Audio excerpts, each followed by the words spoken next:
chat on.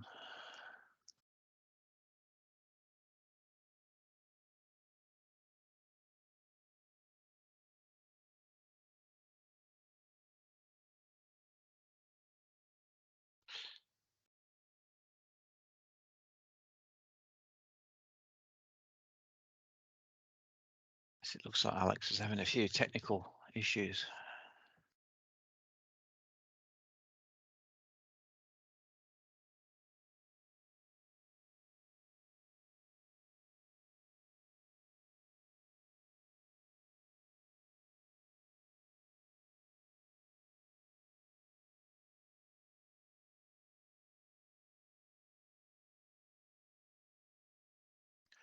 So just for anyone who's just joined us, bear with us. Alex is just having a few problems with her computer. She's just said she needs to do a full restart, so she might be a couple of minutes joining us.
Say hi, Alex. Can you hear us?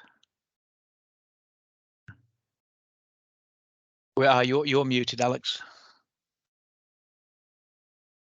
Okay, let's try this. I can now hear people. Can people hear me? We can, yes.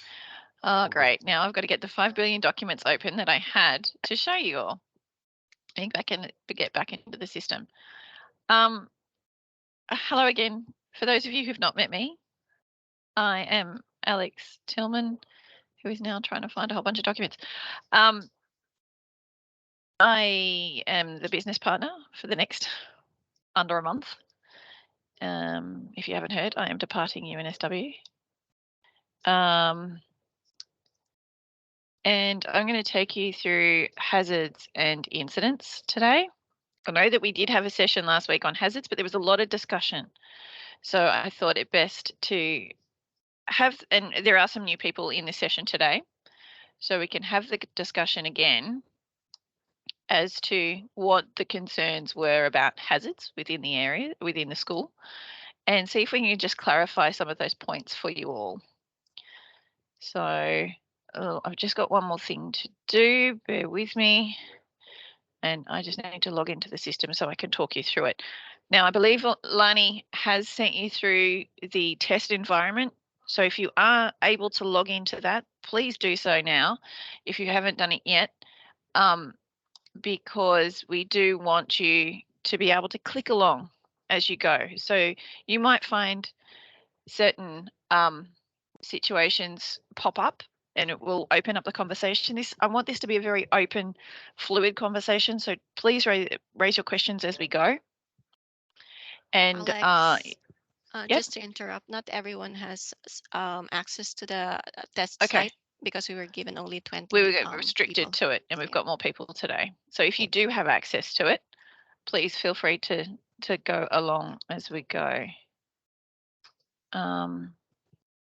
Does anybody have any particular things they'd like to raise in regards to Salus and what we're doing today, particular issues that you've had sort of stewing in the background that you wanted to ask about while I'm trying to get into the system? Trying to get into the test environment. Perhaps, Alex, if you just give an overview on how things are how it's tiered differently with the having to do hazards before you do risk management forms, before safe work, etc., just for people who are. Yeah, sure, no problem. I can't get into the test environment. Let's come back to that. Let's put some slides on for the moment. Okay. Let me share my screen.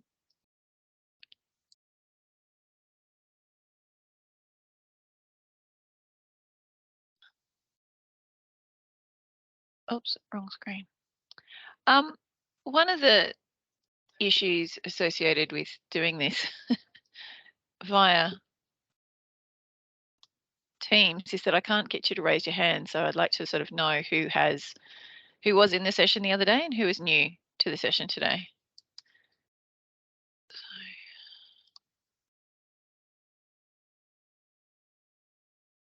Where did that go? Oh, it's gone to that window.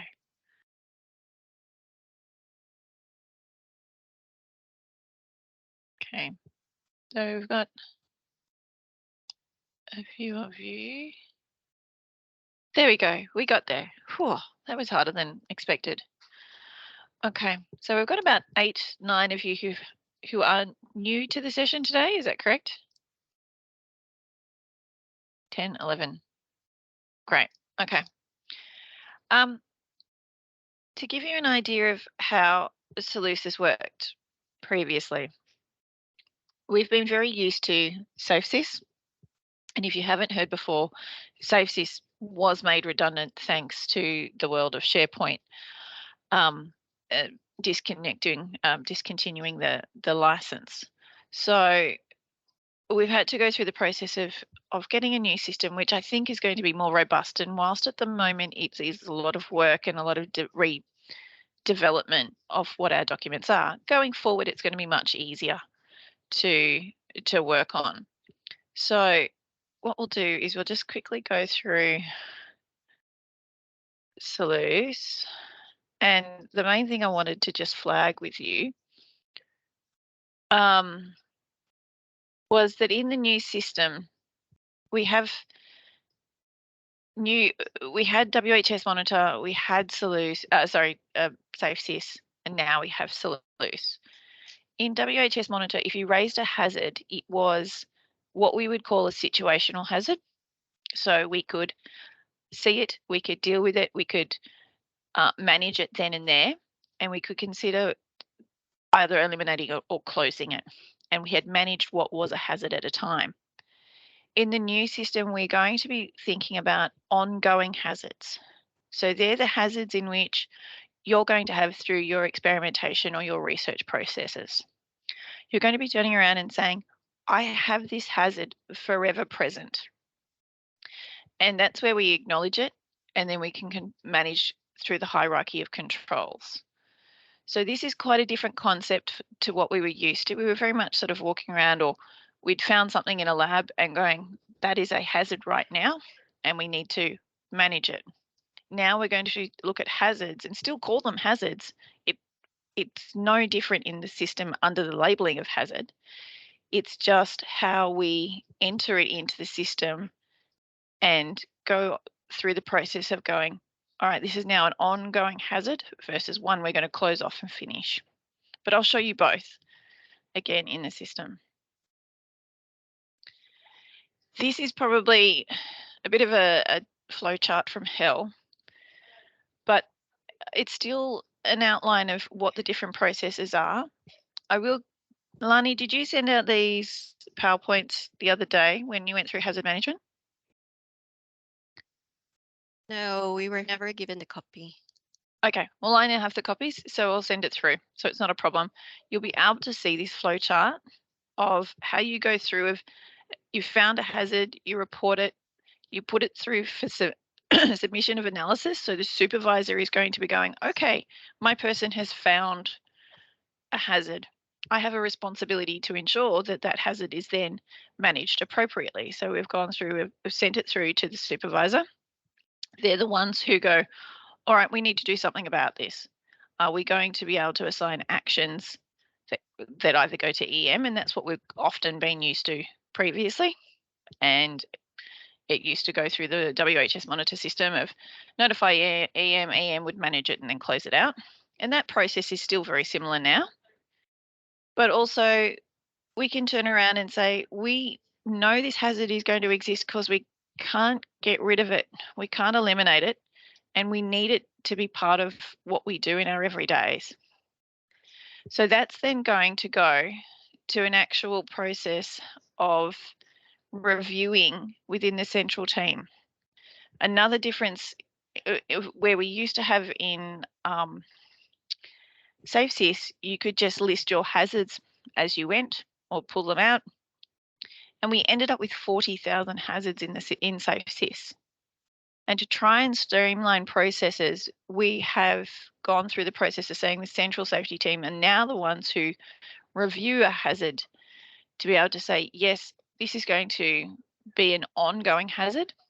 It is a new ongoing hazard, or it's one that's already in the system. It just needs a bit of terminology change. Or what we have found is so far hazards have been identified in, say, a school that's not yours, and it might be Bees. Bees might have determined that they've got a hazard, and you go, oh, I want that same hazard, but I can't access it because it's not available for me because it's assigned to a Bees specific hazard. When you request that same hazard, the organisation can go, hang on, this is bigger than just a local hazard. This is now an organisational hazard, and we'll be able to roll it up. So when you select it, you've got the ability to go, okay, this is now a UNSW hazard. And I'll go through the selection of them again when we're in the system. So the central team can add these new hazards. They can turn around and say, well, we've got more than one area wanting to use them, so we'll make them more available to other people. Or we can turn around and go, look, that actually is something you guys need to manage and close it off. So it's not an ongoing hazard. So there are some different steps that can be taken, but the idea is that you'll end up with some local hazards that you'll be able to draw on. You'll be able to draw on some UNSW hazards, and these will be the ones that you acknowledge as part of your research processes and project processes. Sorry. I can go through the benefits, but it's very much basically, it's a different system. It doesn't matter if it takes 5 minutes or 3 minutes to go through it.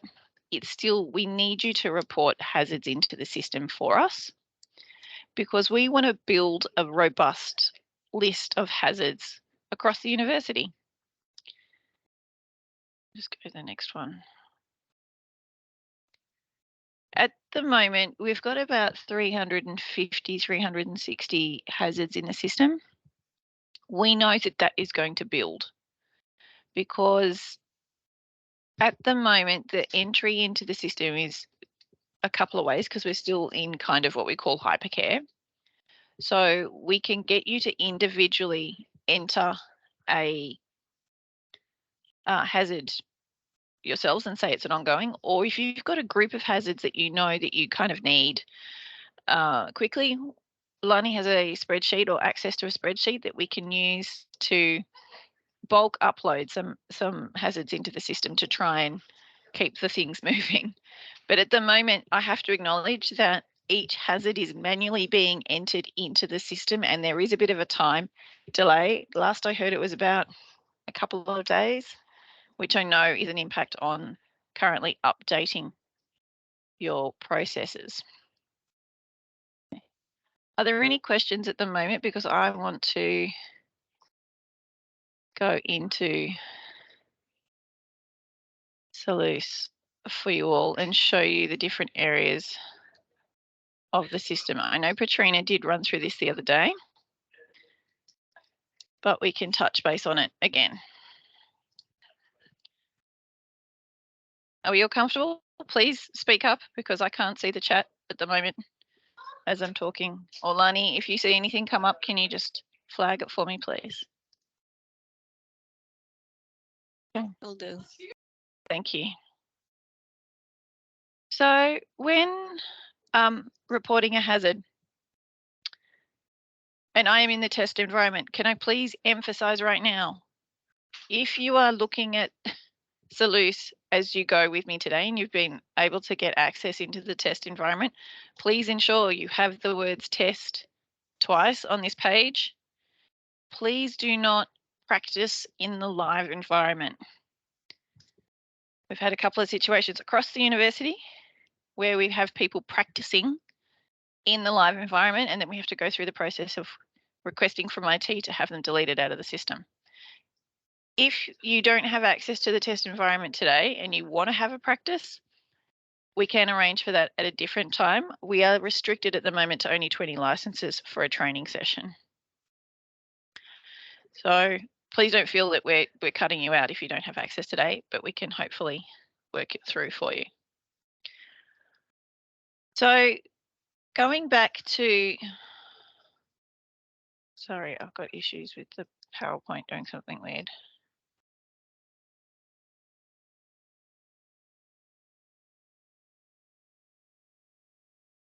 My technology does not like me today.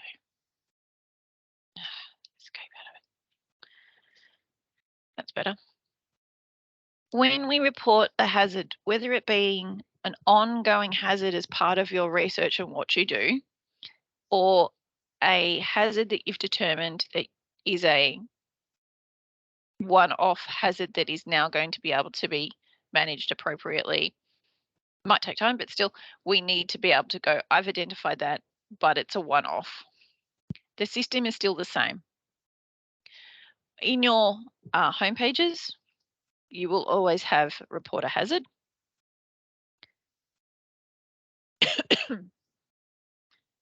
Oh, sorry, I'm going to just change my profile because otherwise I can't send it to somebody. That one.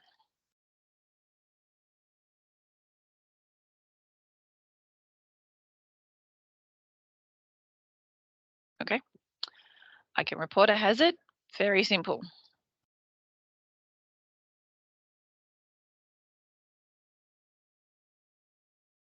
What you will get, and you will see across the system on a variety of these modules, is you'll get sections that are grayed out, and then you'll get sections that are available to select information. So the grayed out sections are information that's feeding from PIMS or SIMS. So if you find that this is incorrect, please talk to IT, let them know that the data is incorrect and that you're not coming up as the right person or the name is incorrect or you can't identify things in the auto feed areas. So we're going to say, yesterday I found a hazard. What am I going to find a hazard of? A interlock on a laser wasn't working. That was my hazard, and we'll work through with that. So straightforward, we can select a date. I actually found it yesterday. It can be either a staff, a student, or a visitor, but it was me.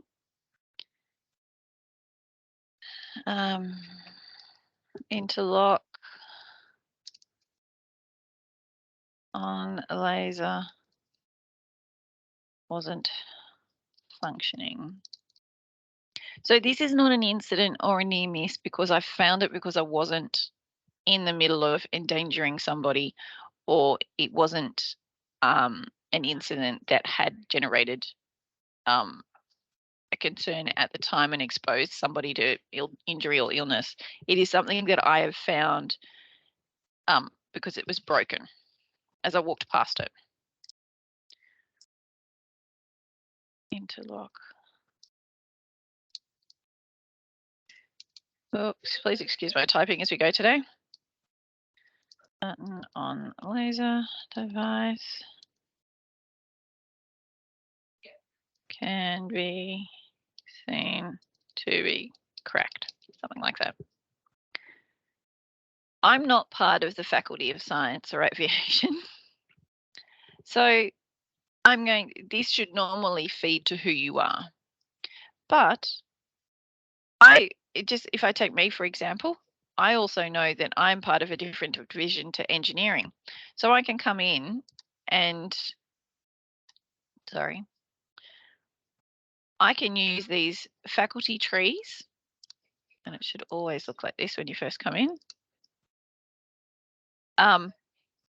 And it will allow me to go through and select what's what and where it is. So I'm in engineering and I'm going to civil.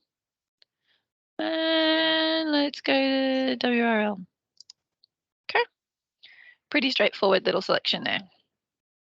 So now the correct faculty will feed at any point. Locations, again, the same kind of tree feed work. I'm going to pick on Manly Vale. I can go to Manly Vale. I'm going to go to Lab 4. In all honesty, I don't know if that's an internal or external building, but we'll pick that one. If you happen to be outside or you're not in a building that's on campus, you can also go and use the search mechanism within and drop a little person. So we could go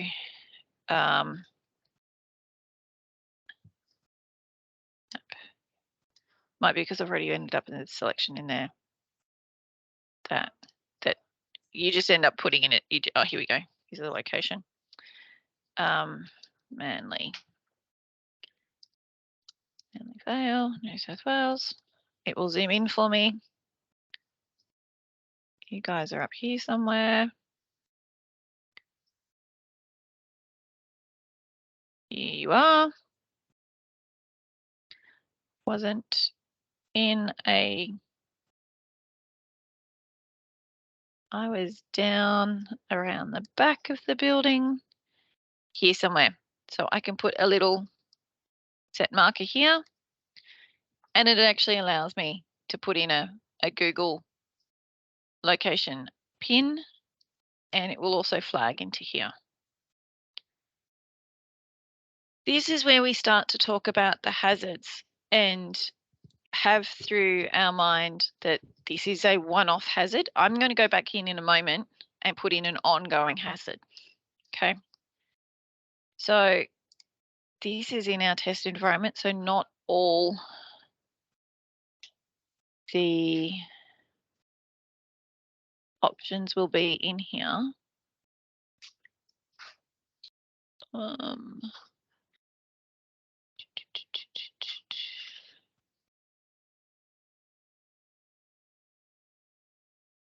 I'm going to put it in under this one.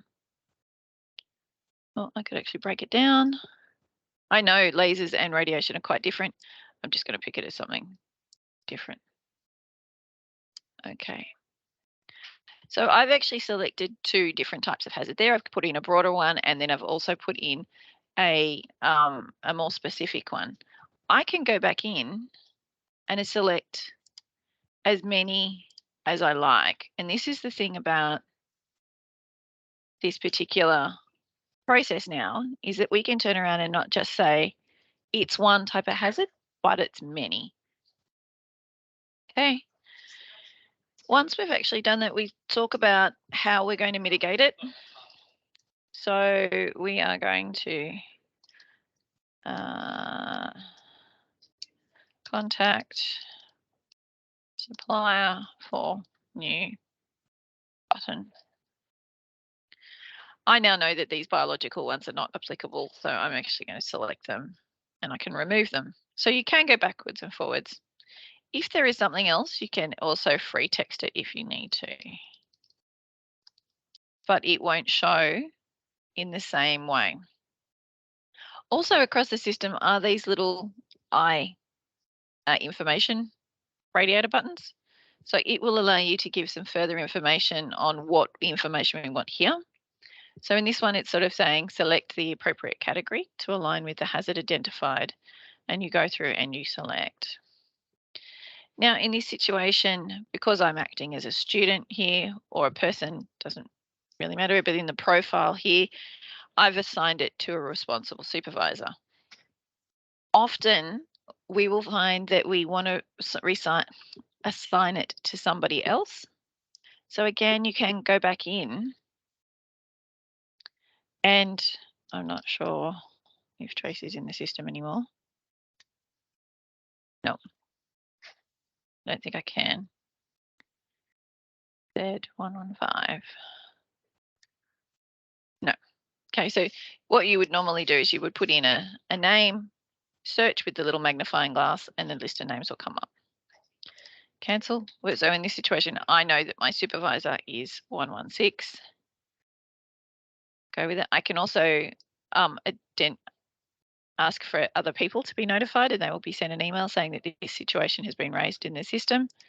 I can go through and search. So let's go for Z126.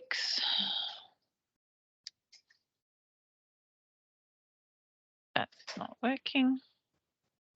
Why did that not work? Because I put the Z ID in the wrong box. That's why that didn't work. So you'll be able to search on .id, name, first name, and the faculties. So now this person will also get an email to say that it's come up as well. We're now at the point where we want to save.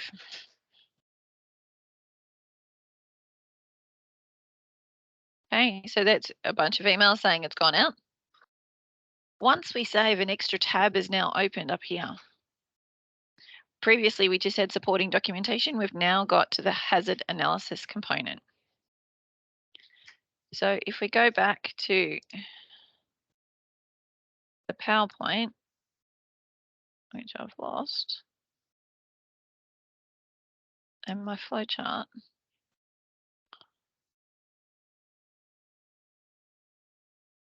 Okay, put this back over here. The hazard analysis component sits with the supervisor.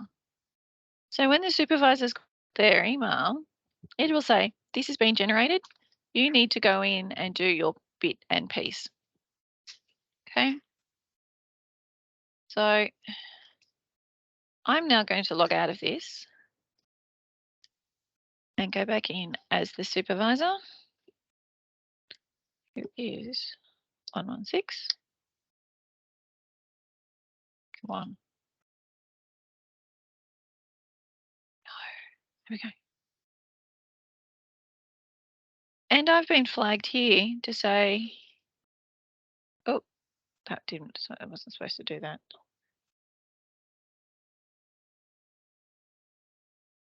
Sorry. hasn't done it. Home. That I was supposed to get a notification saying that this should be coming through, but because there's a flag here, it's not working properly. Did anybody pay attention to what number my hazard was?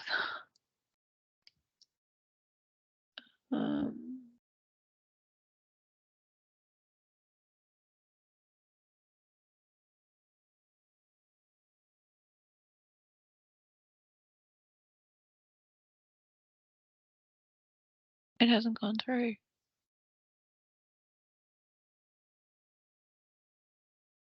It should be showing here. Oh, here it is. Somebody else is in the system doing stuff as well. Might be all of you guys. So now I am at the point where as a supervisor, I have to do the hazard analysis page. And this is where we make the assessment on the risk assessment. Now, are you all comfortable? And please, Lani, can you just tell me if any hands go up? Are you all aware how to do a risk assessment on likelihood and consequence? Or would you like to see the UNSW risk assessment? You'd like to see the risk assessment, Francois? Okay.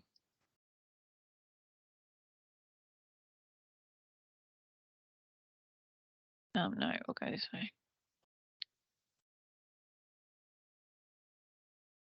So, oh, wrong one. No, not even that one. On the Salus page, there are a variety of training packages, and I know that Lani has asked you all to look at the how-tos and training videos. In here is the risk assessment. No, that's the wrong one. Where was it? Here we go. How to use the risk matrix. So this is the likelihood and consequence page. So we are still looking at, oh, go away. That one.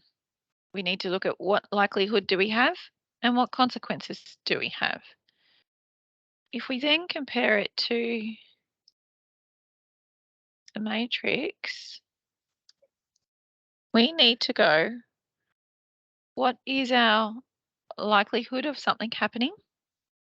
What is our consequence of something happening? So when we're looking at the likelihood is how often is the task done? What has it happened before? How long was somebody exposed to? Those kinds of questions of when is it likely to happen? So likely is that it's likely to occur in most circumstances. Almost certain is that it's in most circumstances. Possible, okay, it could be occasionally, and then we go down to rare, which is exceptional circumstances.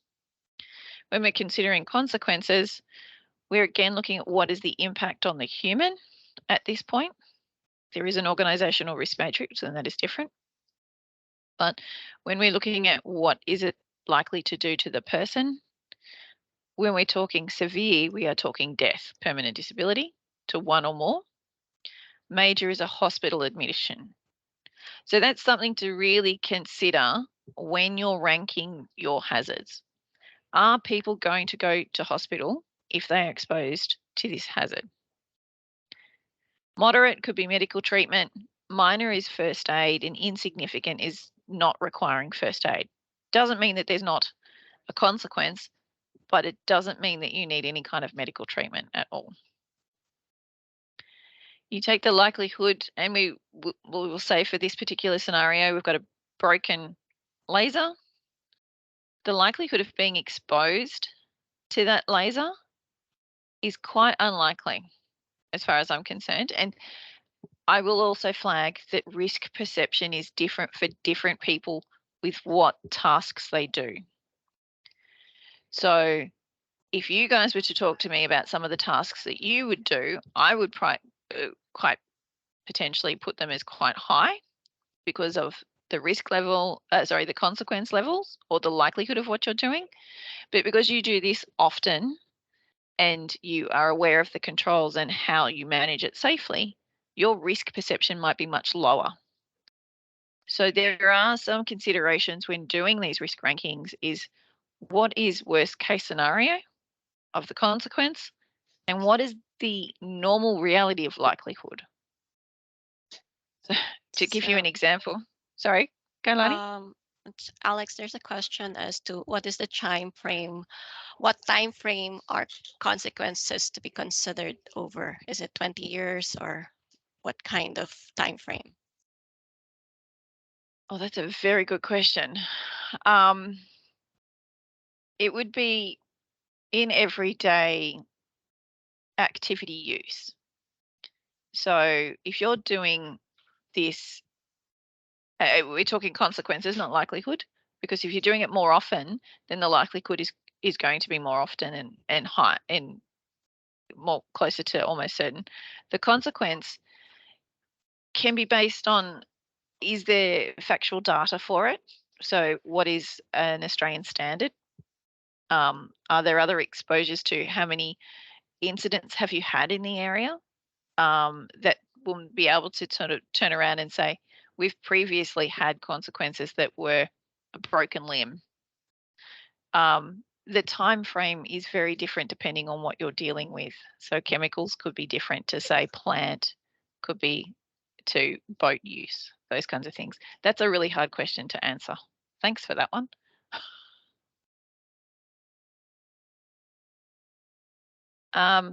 Is everybody comfortable with that risk matrix? It is the UNSW safety risk matrix, and it has been the same for a number of years.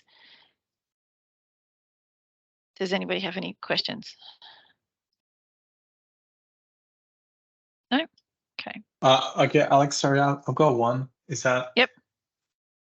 Yeah, thanks for showing it again.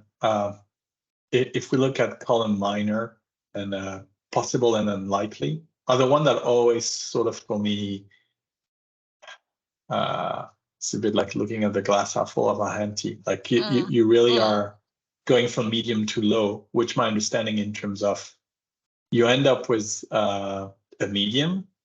Yes. It is a step change. It is potentially, yes. Okay, now you need a safer procedure. And yes. I guess is that, yeah, I guess there's no real answer. I'm not asking you to say, yeah, that's a way to do it. But I guess is like, yeah, there is at one time a level of subjectivity. Yes. And that can be important in terms of the change of and the burden to a certain extent that is putting on the process. Yeah, and I will acknowledge that any of these sort of jump takes, but predominantly from whether you need an SWP versus just the RMF, it is that, yeah, it is a little bit of risk perception. It is a little bit of what I had one boss turn around to me and say the 60 minutes test. You know, if somebody's questioning you on 60 minutes, how can you justify that your risk determination was low? What would be general perception with what you're dealing with? But it is a very hard one. I used to constantly hear about needle stick injuries in the nursing schools, and that was acceptable because students learn, you know. But for other people outside the school, why are they getting so many needle stick injuries? So it is very hard to kind of turn around and rank some of these levels, and it is very risk perception based. So thanks for that, Francois. But maybe also I thought it was a good occasion sorry, I had to jump out of the meeting, is that, yeah, just making sure that people are aware now that we're adopting this new system that ending up with a hazard identification or in the register at medium means a change in the process, and you will have to have an SWP. Is it correct? Yes. Yep. Yeah.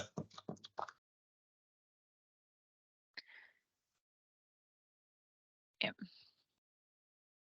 Okay, let's go back to here.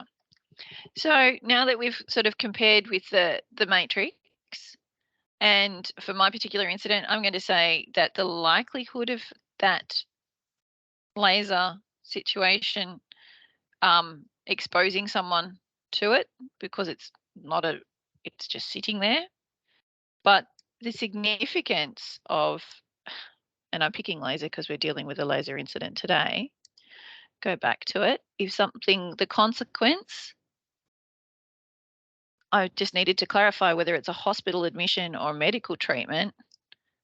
It's actually only medical treatment, thinking of the one that we're dealing with. So I will take it back down to moderate. It is still medium. Okay.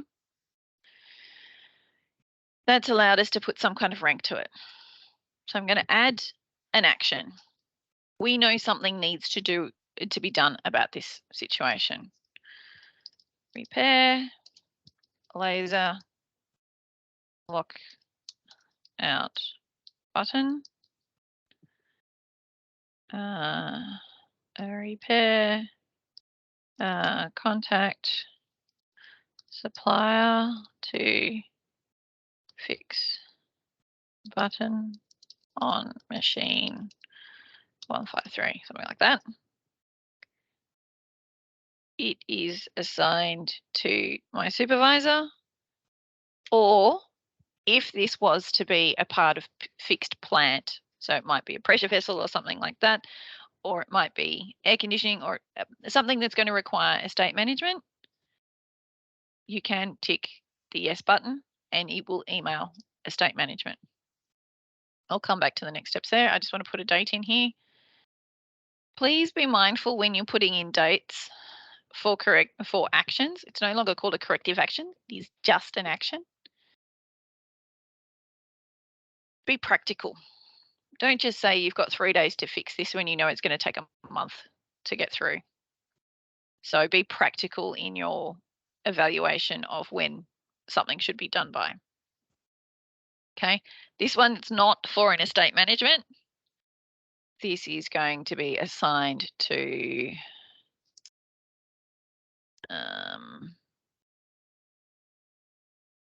sorry, Alexa, at this stage, this is filled by it's been submitted, it's filled by the supervisor already, yeah? The action is by the supervisor, not by the reporter. So is the assigned by going to be by default filled by the person that is reported? Or because when you explain that, no, I think you... Yeah, this is actually still sitting. What's my profile number at the moment? It is sitting in the 116. So I can change this as well. So, but this is saying I, as academic person, I am assigning that to person 126. So it is still, as the supervisor, I'm assigning it to somebody else. Just so that there's that level of documented responsibility by the supervisor can be seen in the system as well.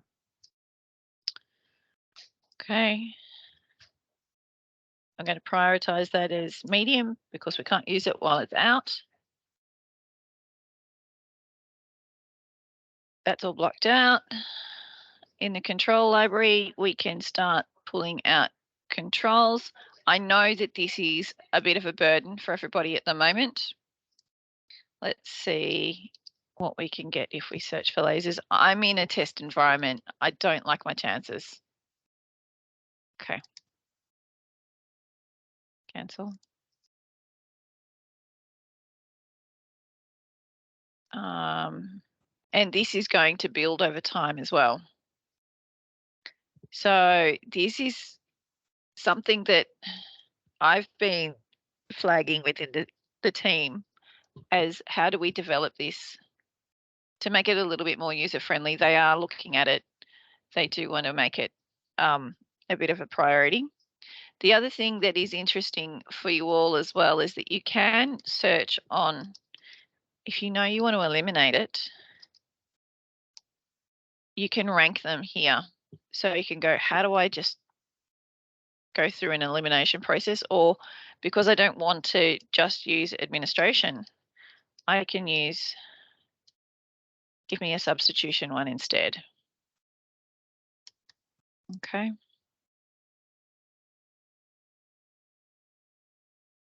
Okay, and as time goes on, we will know that this is going to this is our recorded way of saying that it's been closed.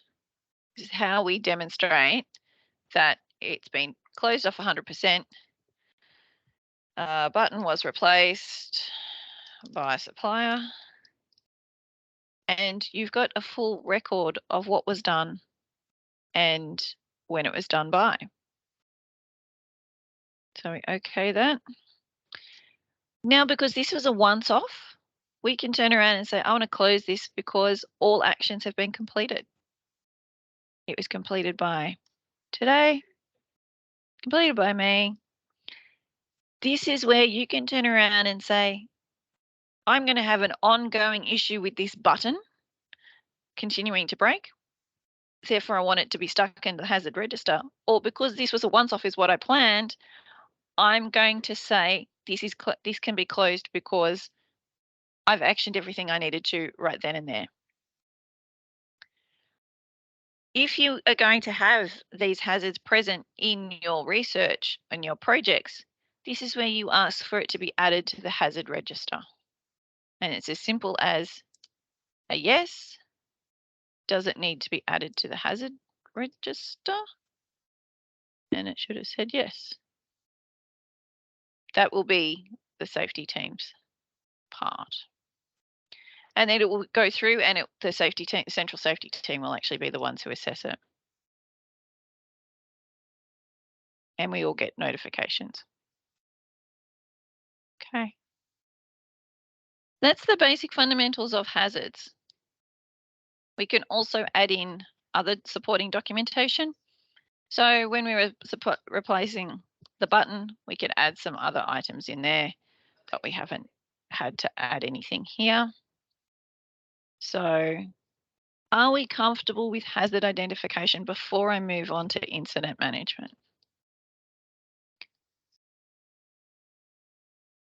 I will just show you this again.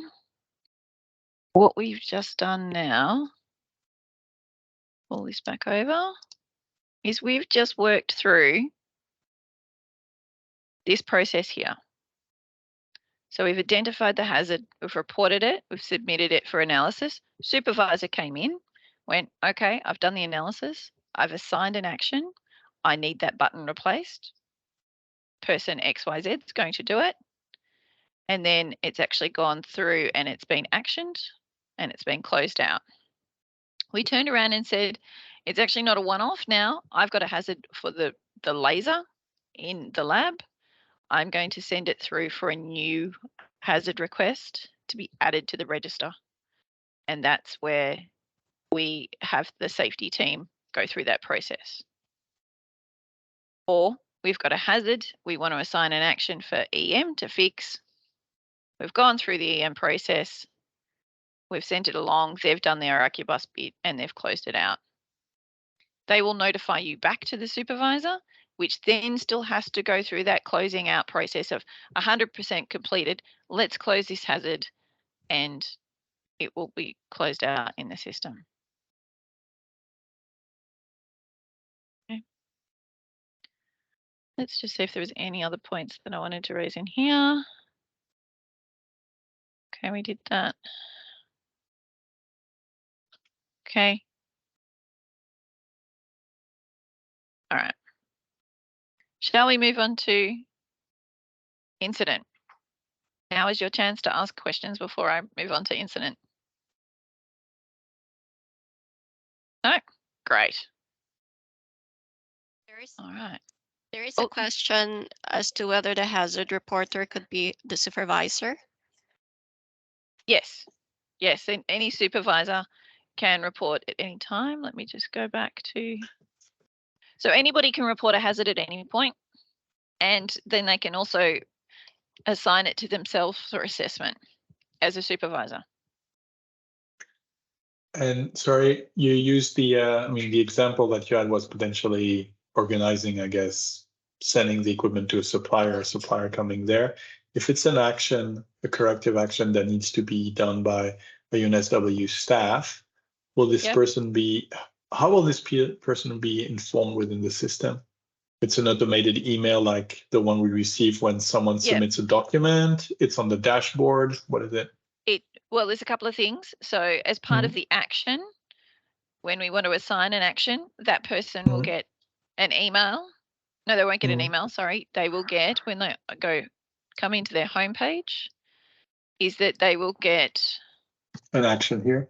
an action here. So But they won't get an email. Just I think it's just for letting people know. Then you have to be proactive and check your.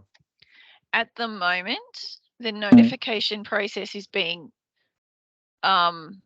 developed, because at the moment, the only notifications in the system that are happening are incidents, and it's going to the senior management team. So I don't even get incidents notified to myself. So that is something that we will be developing with the schools to go through. How do we ensure that appropriate actions are coming through?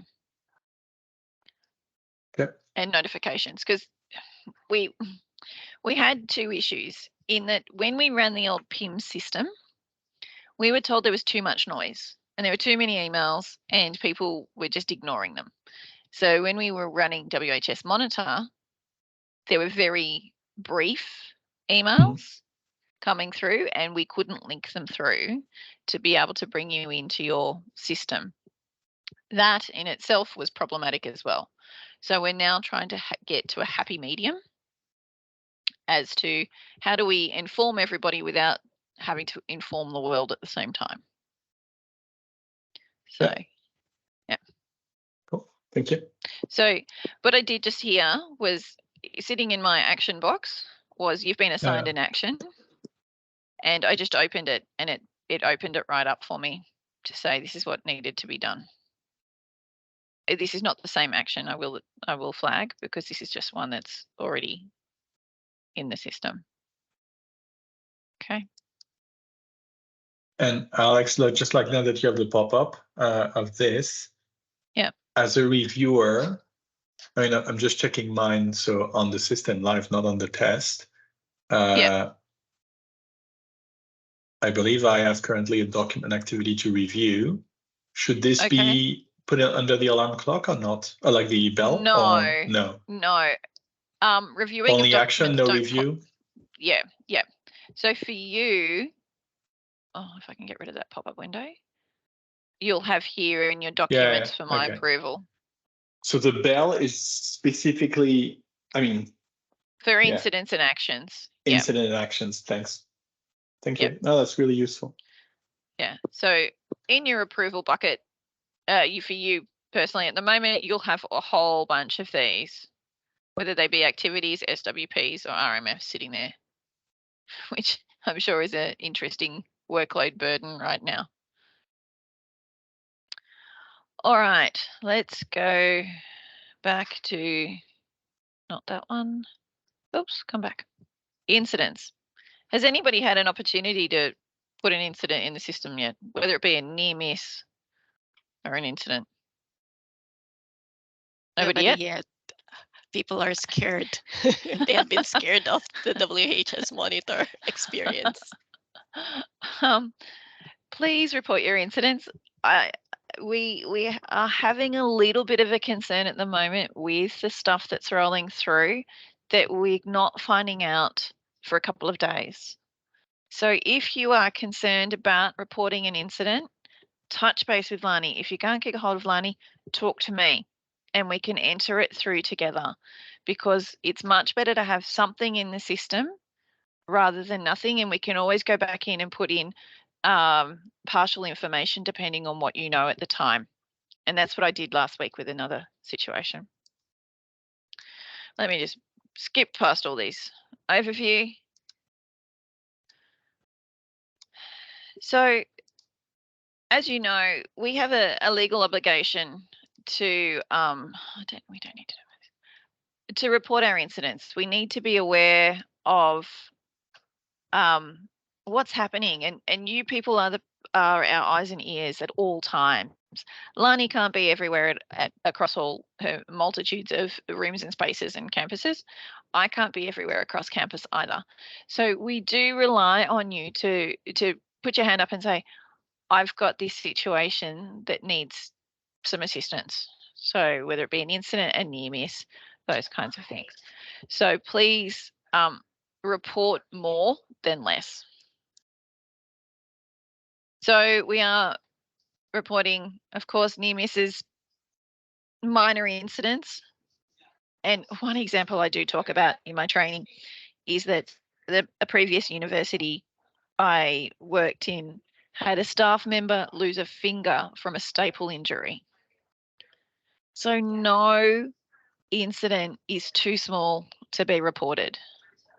So please make sure that you let us know and we can help you through this process. Okay.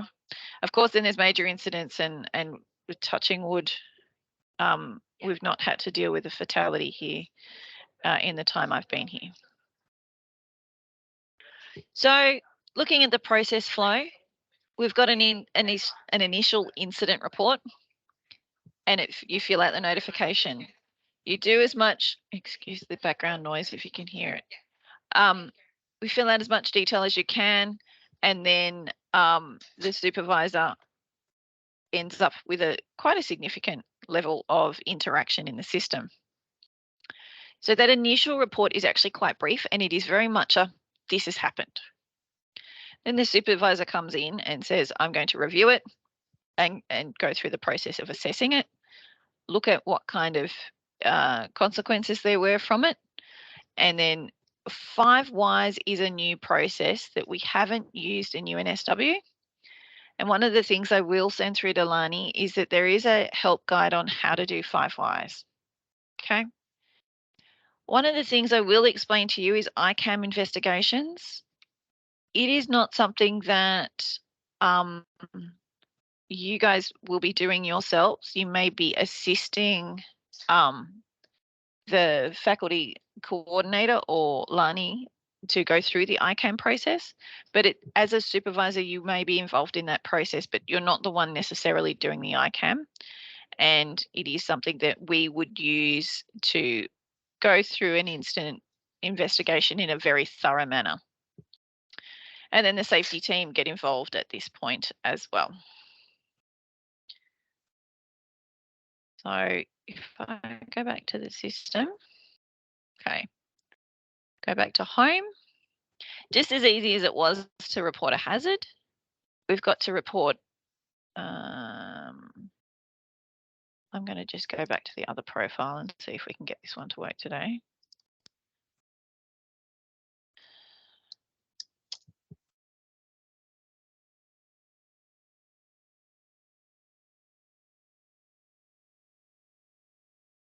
Oh, I think I've just locked myself out. Oh, this is going to be interesting.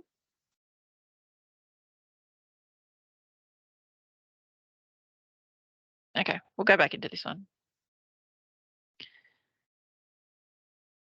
And it just catches up. We've got a few people in the test environment at the moment.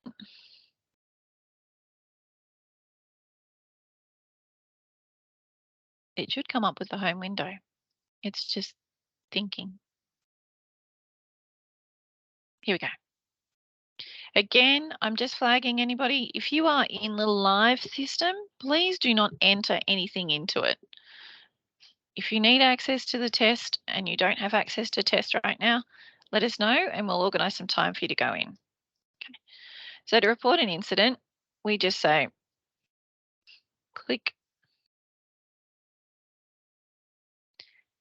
And here's the full 5 steps involved in an incident investigation and process. As part of the notification, it's really only the first bit that needs to be done. Again, this will be generated. This can be auto-fed here. If it turns out that you are not the person reporting it, you can again change your name. You can go through the process of searching for the right person. Again, select a date to make sure that you've actually selected when it was reported on, but we'll go with today.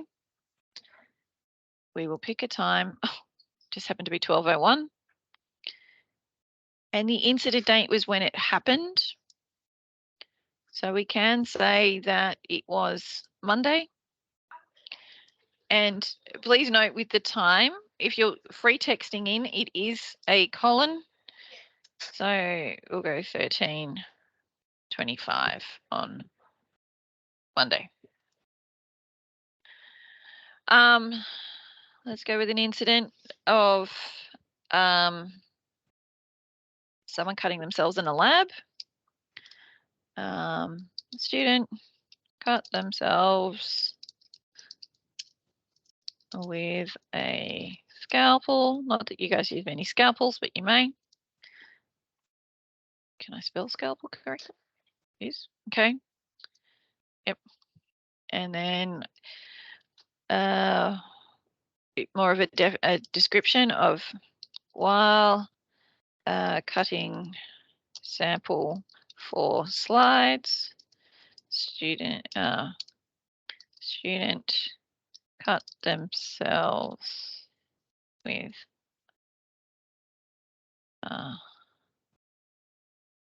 let's get that right, scalpel to their left thumb. Okay, what did we do to undertake actions at the time? First aid rendered and research work halted.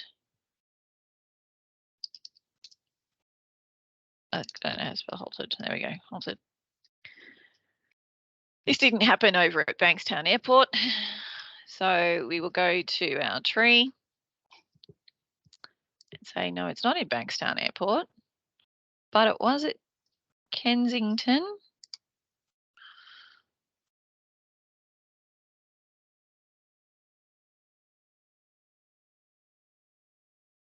Are you all in Kensington at the same time?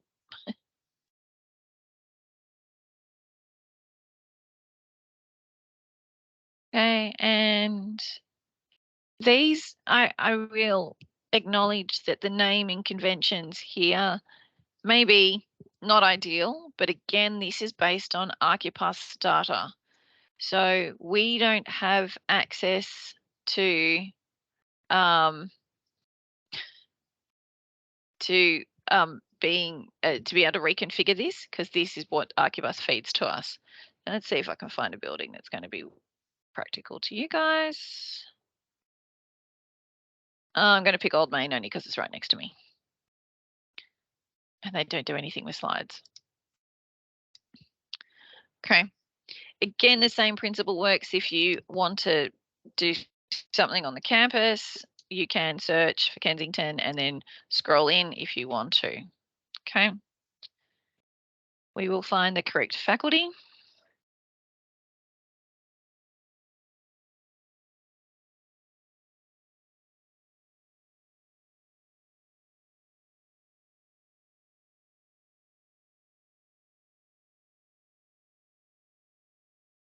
We will go into engineering.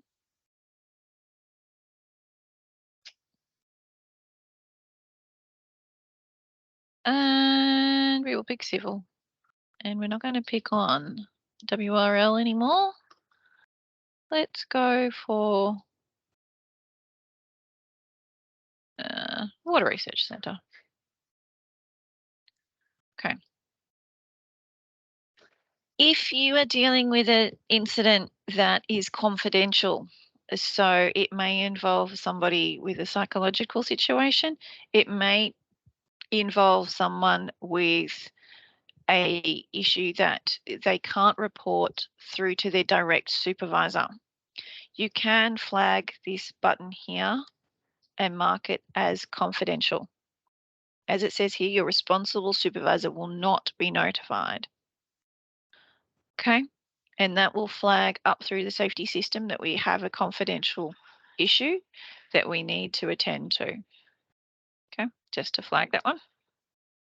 Otherwise, I'm going to send it through to I'm going to go backwards and I'm going to send it through to the student.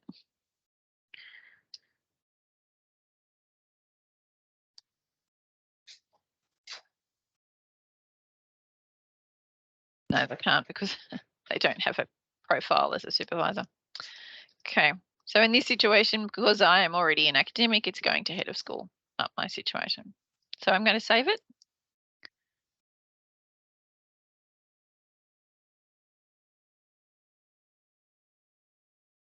Okay, and that is the initial instant investigation. Now we are asked for some further details, as in, was it an injury? Was it a near miss?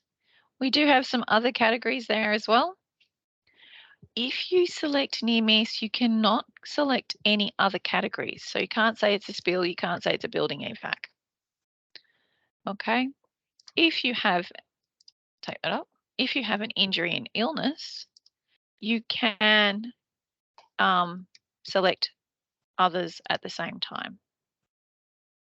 Okay, in this situation, we will go with injury because we've ended up with a cut. You'll see here there are two sections in regards to severity. You've got what happened to the person versus what could have happened to the person. Okay, so in this situation, we know that it's a first aid situation. So we're going to say it's insignificant. The potential with the scalpel, I don't think it would be much more than a minor. But if he'd been using some other cutting device that only needed first aid in this situation, but had the potential to cut off a limb, it could be minor, major, those kinds of things. So you can quite often get two different severities in this situation. Okay, people to notify. Again, you just search on your people. If you're dealing with contractors who have come on site to do some work and they were involved in the incident, you can go, they will be listed. They may be listed. You can pull them through. They will be EM based contractors and things like that. So a lot of the EM people will be in here. Also, list any witnesses who may be able to help out with the investigation.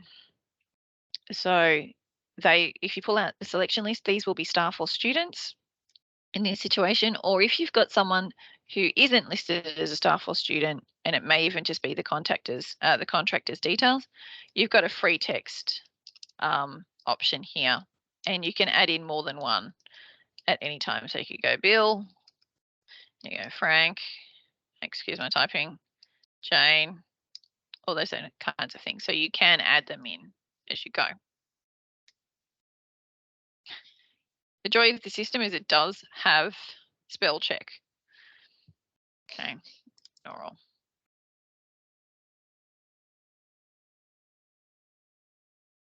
Okay.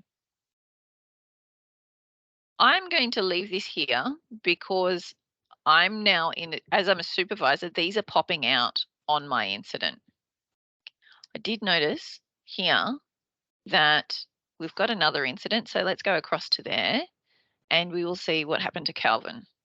So I'm in supervisor mode. Oh, why can't I see Calvin? It's notified me.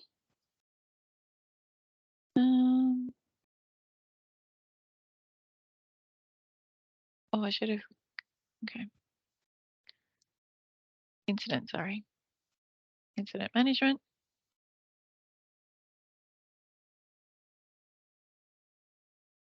Okay. Testing confidential issues. If you guys are putting these into the system, well done. I'm not sure if it's you, but thank you. Let's have a look at this spill. So I'm the supervisor. I've got my details of what's happened here.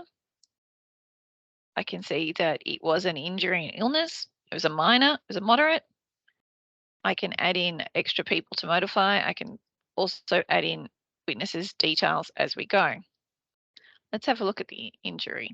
Okay. It hasn't been entered in, so I'm going to say, okay, we know that it was a spill. So exposure to chemical X during spill, person Y made contact with chemical X. Okay. We know that they needed either first aid, medical treatment, worst case fatality. I'm going to start with first aid. It's either a staff, student, contractor, or an external member. Saying student. This is where I identify the person. Where's my little student on? Let's put in student. Search. Here we go, student 1. All right, they're put in there. If it turns out that your person is a member of public, you can free text it. And now we need to start talking about the body parts. And this is what was in WHS Monitor in a lot of pull down menus. These nature and body part are set by sort of Australian standards in reporting. So you might not be used to some of the terminology in here. If you do get stuck, again, put a call through to us and we can search for them. I'm going to pick, because this is a chemical exposure, they are in alphabetical order. Poisonings. And the body part is hand, fingers. There we go. All right. Okay. So we can say, and we can add more if we know that there are multiple injuries with multiple different impacts on the body. The mechanism, again, mechanism and agency are set by industry standards of what terminology is used. So there should be short-term exposure. There we go. And the agency was through chemicals. All right, so we've said student 1 was exposed to the hands with chemicals in a single contact. Okay, this is going to give us a really good starting for when we start an investigation. We then move through the additional tabs, and this is the 5 why process that you may not have seen before. And it's giving us questions as to, can we drill down to the lowest level of what was the cause? So why did the event occur? Student dropped vessel with chemical X. Why did this occur? Student had wet hands. Why did the student have wet hands? Student wasn't wearing appropriate gloves. Why wasn't the student wearing appropriate gloves? Gloves were out of the room. Why? Because gloves are out of stock.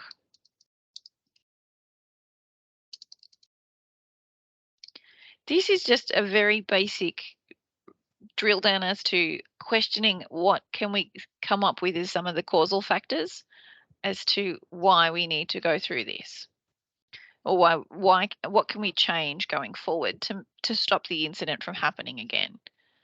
There may be times when you get to why did it occur for number 4 and you just don't have an answer, and we acknowledge that, and they all need to be filled because they are compulsory questions. Okay. This trigger here of, is it an ICAM investigation required? If you're unsure, you can always talk to us, but generally I'm going to say no, and then the safety team can come back in and change it to yes if required. Is it externally reportable? Again, if you are not sure, talk to Lani or myself, and we will make that call as to whether we need to talk to SafeWork or the EPA or those kinds of external agencies. If it is a yes, then it will flag another box as to what other reports need to go into it. If it is a yes for an ICAM, we need to assign people to go through this process of investigation. Okay. There may be other interested stakeholders.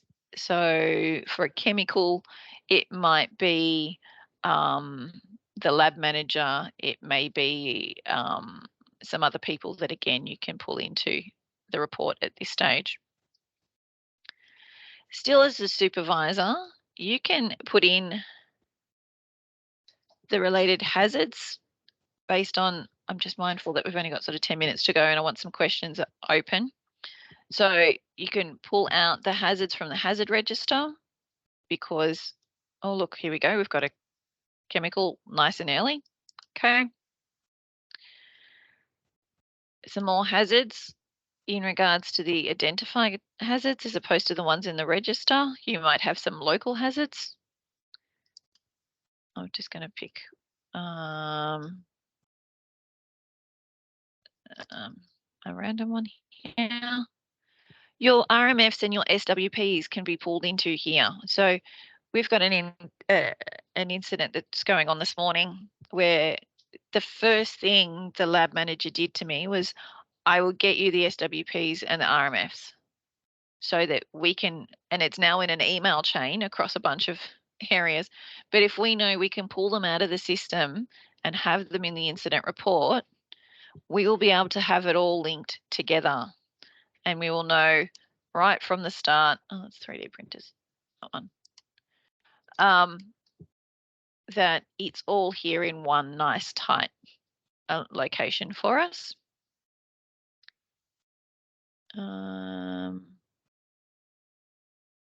Again, you can always search on your SWP number. You can always search on the title.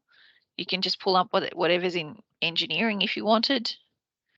You can also even see which ones are open and which ones are closed, because you may have previously not done this process and you had a document that was closed, but it still links back to what was being done on the day. And it might be that it links with a fieldwork activity, so you can also pull them in as well. Save. Oh, that's my spelling mistake.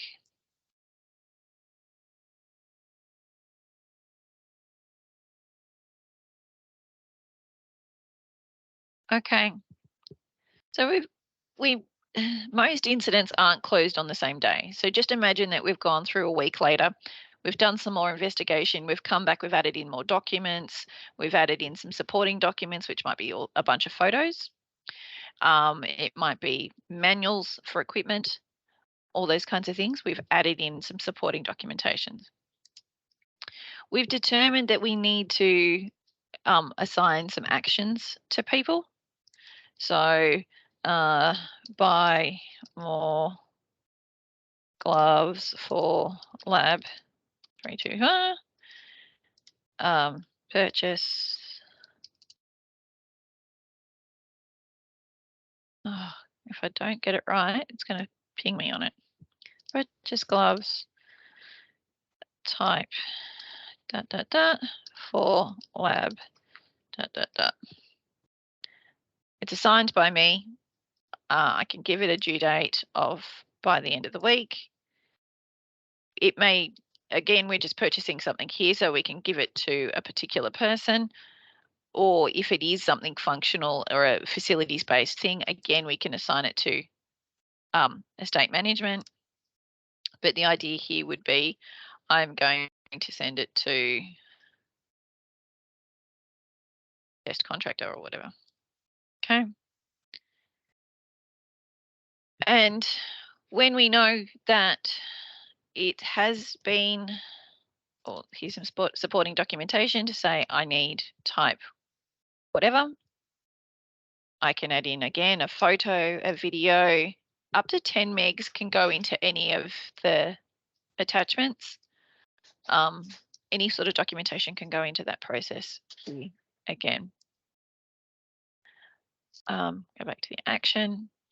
Come back 2 days later. It's now the 17th on Friday, and we can say we've now finished it because we're at 100%. Gloves purchased. So again, this is also different because it's sitting with the supervisor. The supervisor has that responsibility to make sure that the action was closed off. We used to have a bit of a situation where the requests would just go out, but the supervisors would not have any visibility of them being in the system and it actually being completed. So there was a lot of assumptions that things were being done. In this situation, this person, as the supervisor, is the one who's going to close it off. Okay. All right. I'm going to save that so we don't lose anything.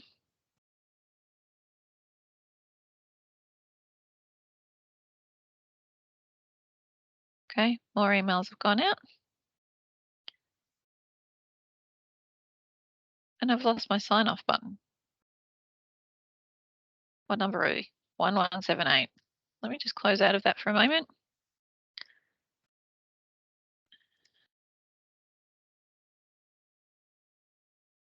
Oh, 178.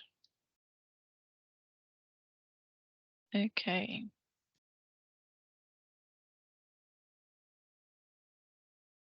I must have done something that stopped the sign off. I don't know what I've done now.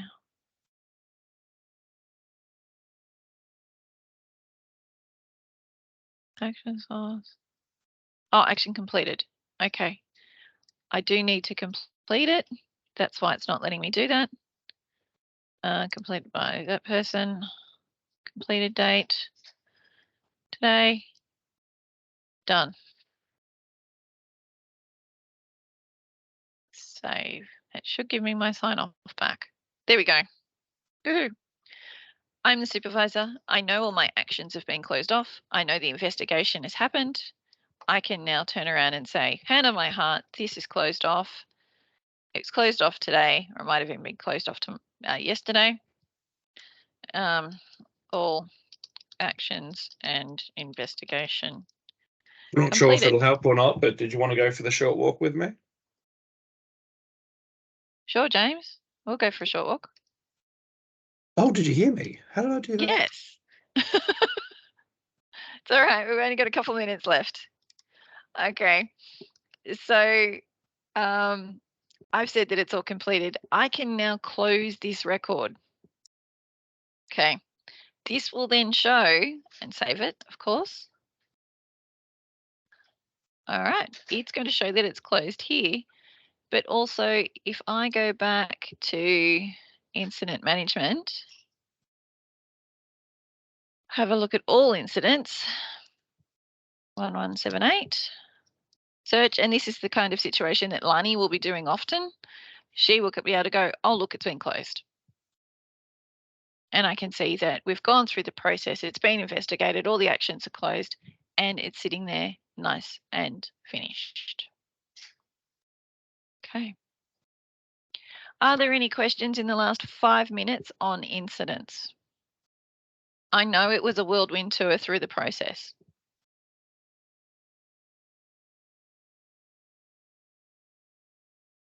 I'm not hearing anything. I'm not saying anything. Alex, Yes. if there's an incident and there is a hazard that's part of that, can you then save that and put that on the system, if you know what I mean? Does that make sense? Probably So missed something. as part of an incident, you've discovered a hazard? Yep. Okay. Then you just go back to hazard and report it as a hazard. Yeah. So as part of your incident, you should be able to determine the actions to close out this particular incident. So say you've had a fall and because a pathway is slippery or something. And I know I'm taking very generalized examples here. By putting in your actions, you should have been able to manage that hazard. Does that make sense? Because you've turned around and said, this is how we rectify this situation so it won't happen again.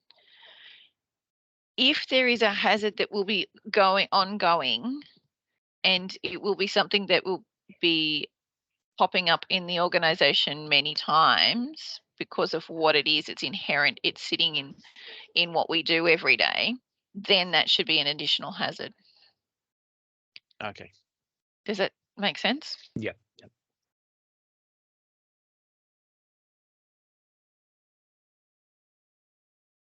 All right. Thanks, everybody. I know that was a lot of information. I'll send through the slides for both packs, the incident and hazard for Lani. Somebody's got a question here in the chat. Can a hazard reporter also be supervised? Yes, we did address that one. Yep. And please, at all times, have a look at that Salus page for your help guides. At the moment, we still have drop-in sessions. It's 3 times this week. It may be 3 times again next week, but it'll roll to 2 times after that. So the drop-in sessions at midday, and I know you guys are all with me now, are reducing to come through. But if you do need some one-on-one time or group time at the moment, please just let us know, and we will try and help you through some of the situations. I know Lani is going to run some more sessions in the next couple of weeks as well on competencies and equipment and SWPs. The SWP is quite a big one to kind of go through as well, because it is quite different to what we're used to. Okay. Any other questions for the last 2 minutes? I think I just need to think about it in my brain for a couple of days. Yeah, again, I do think the test environment is good.